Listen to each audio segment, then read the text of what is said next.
Or Cenk, does this mean that the Tea Partiers are socialists, that they're in favor of a giant government takeover of the banking system? They seem fine with it.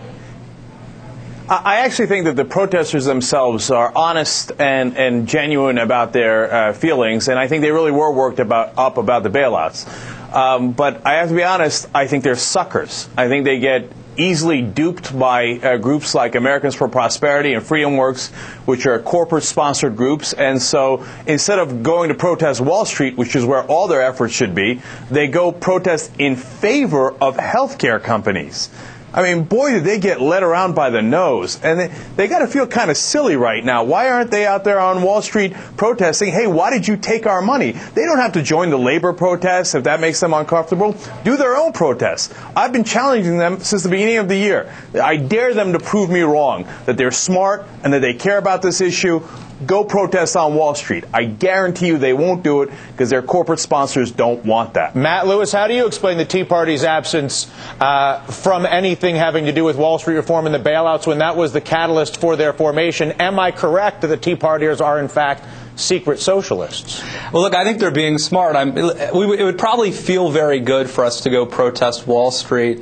But that sort of pitchfork populism and class warfare, economic warfare, isn't going to be effective. It was actually the government who gave us the bailouts. I mean, politicians work for us. Hedge fund brokers, maybe they have a responsibility to us ethically, but they don't work for us. It's the politicians who gave us the bailout. It's the politicians who own the car companies.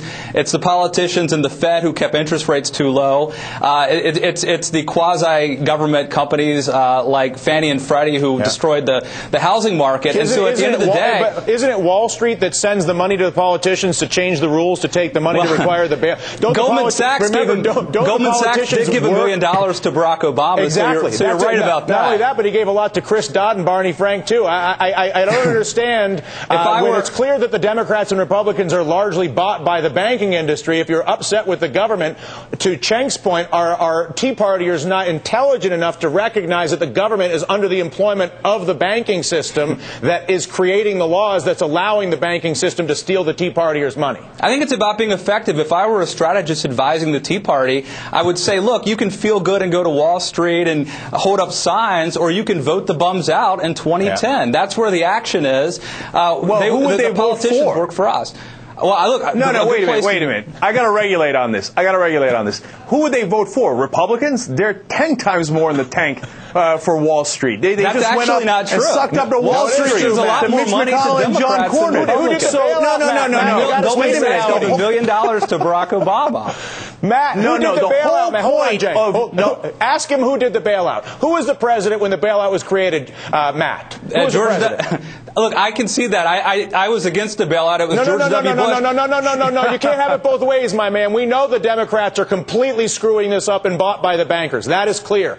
But to argue fraudulently in public that the Republicans were not directly responsible for the accommodations of Wall Street as much as Bill Clinton and Bob Rubin were in the late 90s, to argue that the President of the United States at the time that the money was delivered to the banks wasn't a man named President George W. Bush is intellectually dishonest, and directly manipulative of your desire to try to serve the interest of your special community to try to accumulate power at the expense of the truth, Matt. Well, I'm not arguing that, Dylan. If I were, so knock it off. Well, if I were, you would be right. But I'm not. George W. Bush gave us the bailout. And by the way, let me just say this, Tea Partiers, go look at who voted for the bailout if you don't like it and vote them out of office. It's a lot of Republicans and a lot more Democrats. All right, let's, So, I like how he's against populism when it's against Wall Street. Isn't that convenient? I thought the Tea Parties were all about populism. What happened? Listen, all of a sudden, no, protect Wall Street.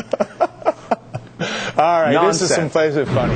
Next, a mixed verdict from the first independent look at President Obama's health care overhaul since it passed last month. Speaking of comedy, the plan does cover more people. That's kind of that's how to get you in there. And then it raises costs and takes care of every special interest in the pocket of the Democratic Party. The Health Department report says the plan will actually add coverage for 34 million Americans, which, by the way, if you spend more money and take care of all the special interests and don't mind torpedoing the deficit isn't that hard to do. It actually will increase spending by about 1%. They say, again, all these things are kind of, who knows, but $311 billion over the next 10 years. The report also warns that expected savings from Medicare cuts might be unrealistic, surprise, surprise, and that those Medicare cuts could send about 15% of hospitals into the red. Republicans pouncing on the report, saying it validates their concerns about the trillion-dollar plan, and, of course, don't have an alternative plan to actually do it, although Paul Ryan's plan, I think, made the most sense to me. Matt,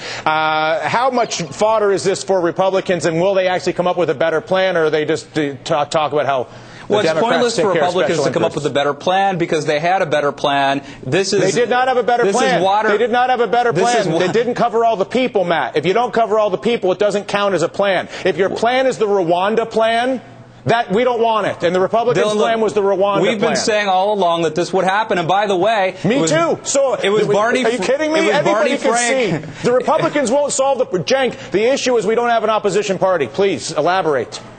That's exactly right, because we're actually, all three of us are in agreement that this was going to happen. I was against the health care bill because it was half a loaf. The subsidies are good and liberals are happy about that, but I'm more of a progressive than a liberal. What I want to do is I want to fix the system. Right. And it didn't fix the system. And when you go to the opposition party, well, they want to fix the system less. They want to keep the insurance companies, the drug companies in even bigger charge. So the insurance companies, we have no alternative. This bill. The truth is that what we should do is actually really fundamentally tackle this problem. Yes. And I think that right now, part of the problem is that people get their insurance, their health insurance, from their employer. Bingo. I would actually get away from an employer health care system. That's a fundamental solution. Yes, it is. I think we could all agree to that. The employer-based health care system is in the interest of the special interests who went to it and at the expense of every taxpayer, patient, and doctor in this country. The Obama plan does provide more coverage, and that's about it. And it provides a lot more bills and a lot more problems for everybody else. Cenk, Matt, it's always a pleasure.